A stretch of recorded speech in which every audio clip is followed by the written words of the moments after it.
नमस्कार मित्रांनो, आरोग्य सखी चॅनलमध्ये खूप खूप स्वागत. उन्हाळा सुरू झाला की आपल्यापैकी बरेच जणांना प्रचंड थकवा जाणवतो. भूक न लागणे, अंगाचा दाह होणे किंवा चक्कर येणे अशा त्रासांना सामोरे जावे लागते. पण तुम्हाला माहीत आहे का की आपल्या आयुर्वेदात उन्हाळ्यात त्रास टाळण्यासाठी आणि शरीर एकदम थंड ठेवण्यासाठी एक खास संपूर्ण दिवसभराची जीवनशैली सांगितली आहे, जिला आपण ग्रीष्म ऋतुचर्या म्हणतो. या व्हिडिओमधून आपण जाणून घेणार आहोत की ऋतुचर्या म्हणजे काय, कधीपासून सुरू होते आणि ग्रीष्म ऋतुचर्येमध्ये नेमकं काय बदल होतात आणि या उन्हात स्वतःला निरोगी ठेवण्यासाठी आपण काय खाल्ले पाहिजे आणि काय टाळले पाहिजे आणि आपली दैनिक जीवनशैली कशी असावी.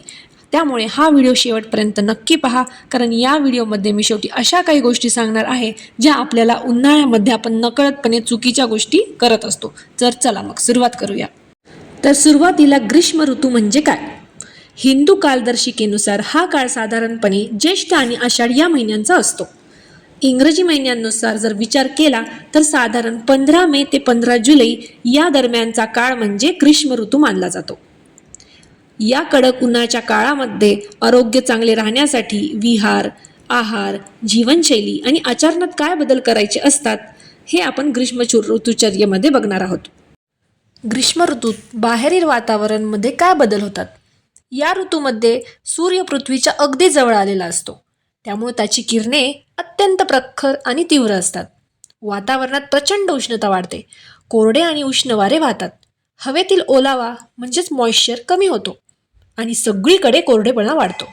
नद्या, विहिरी आणि जलाशयांमधील पाणी अटू लागते.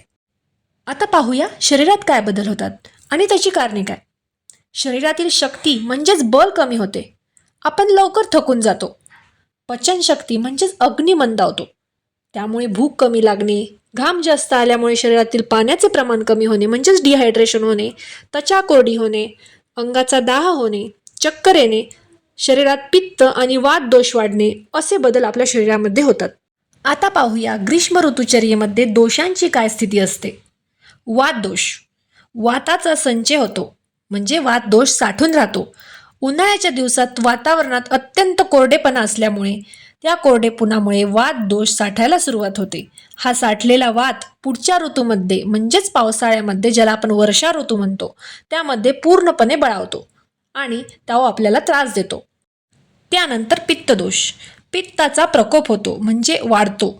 उन्हाळ्यातील तीव्र उष्णतेमुळे शरीरातील पित्तदोष वाढू लागतो.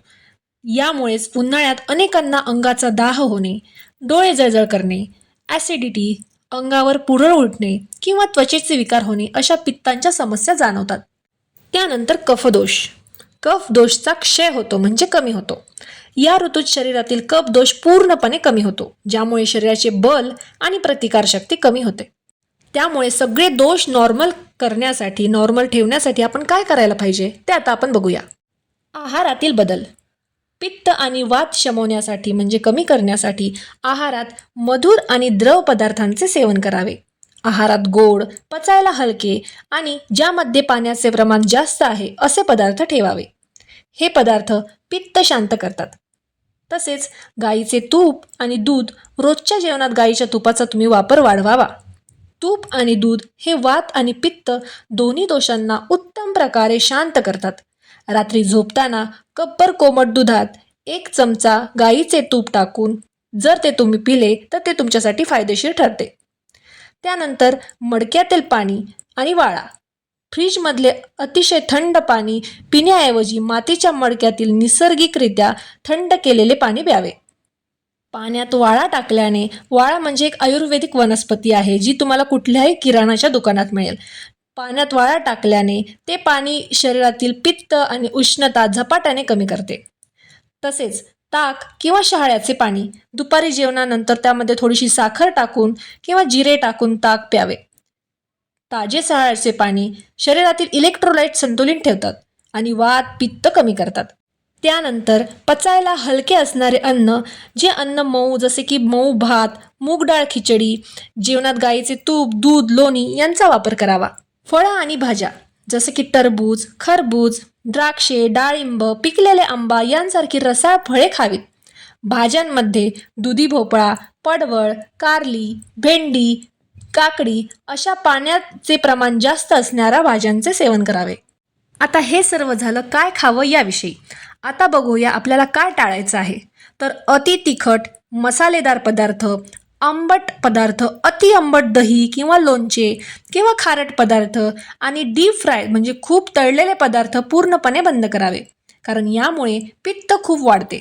चहा, कॉफी आणि कोल्ड्रिंक्स हे शक्यतो टाळावे, कारण हे निसर्गतः उष्ण आणि शरीरातील पाणी कमी करणारे घटक असतात.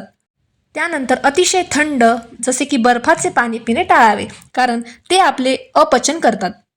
जर मद्यपान दारूच्या विषयावर बोलायचं झालं तर या ऋतूमध्ये मद्यपान करणे हे अत्यंत हानिकारक मानले गेले आहे. जर प्यायचेच असेल तर त्यात भरपूर पाणी मिसळून मद्यपान तुम्ही थोडेफार करू शकता. अति मद्यपान हे शक्यतो टाळावे. आता हे सर्व झालं काय टाळावं याविषयी. आता आपण बघूया जीवनशैलीतील बदल म्हणजेच विहारातील बदल. जसे की अभ्यंग करावे म्हणजे तेलाने मसाज हा शरीराचा कोरडेपणा आणि वात कमी करण्यासाठी ॲटलिस्ट आठवड्यातून 2 ते 3 वेळा संपूर्ण शरीराला किंवा किमान ॲटलिस्ट तळपायांना नारळाच्या तेलाने किंवा शतावरी घृताने मसाज करावा. नारळाचे तेल निसर्गतः थंड असल्याने ते पित्त आणि वात दोन्ही कमी करते. त्यानंतर दुपारची विश्रांती. आयुर्वेदानुसार फक्त उन्हाळ्यातच दुपारी झोपण्याची परवानगी आहे. दुपारी उन्हाच्या वेळी अर्धा ते 1 तास विश्रांती घेतल्याने शरीरातील वात दोष शांत राहतो. त्यानंतर शरीराला थंडावा देणारे लेप. जर अंगाची खूप जळजळ होत असेल किंवा पित्तामुळे पुरळ आली असेल तर अंगाला किंवा चेहऱ्याला चंदन आणि गुलाबाच्या पाण्याचा लेप लावावा. तसेच कोरफडचा गर लावावा.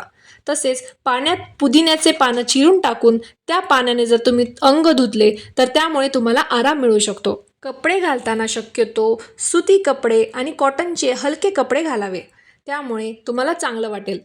या ऋतूमध्ये अतिव्यायाम करणं टाळायला सांगितलं आहे. उन्हाळ्यात जास्त घाम आल्याने शरीर आधीच थकलेले असते. अशा वेळी अतिव्यायाम किंवा जड कष्टाची कामे केल्याने वात दोष अधिकच वाढतो. त्यामुळे या ऋतूत हलका व्यायाम किंवा योगासने फक्त चालतील. जड व्यायाम किंवा जड कामे हे शक्यतो टाळावे. तर मित्रांनो, ग्रीष्म ऋतुचर्येची ही माहिती तुम्हाला कशी वाटली मला कमेंट करून नक्की सांगा. जर हा व्हिडिओ तुम्हाला उपयुक्त वाटला असेल तर तुमच्या मित्रपरिवारासोबत या उन्हाळ्यात नक्की शेअर करा आणि व्हिडिओला एक लाईक करायला विसरू नका. आपल्या आरोग्याची काळजी घेण्यासाठी अशाच नवनवीन आणि आयुर्वेदिक माहितीसाठी आपल्या चॅनलला नक्की सबस्क्राईब करून पुढील बेल आयकॉन प्रेस करा, जेणेकरून नवीन व्हिडिओ तुमच्याकडून मिस होणार नाही. व्हिडिओ शेवटपर्यंत बघितल्याबद्दल खरंच खूप मनापासून धन्यवाद. स्वतःची काळजी घ्या, निरोगी राहा. परत भेटूया अशाच एका नवीन माहितीसोबत. तोपर्यंत नमस्कार.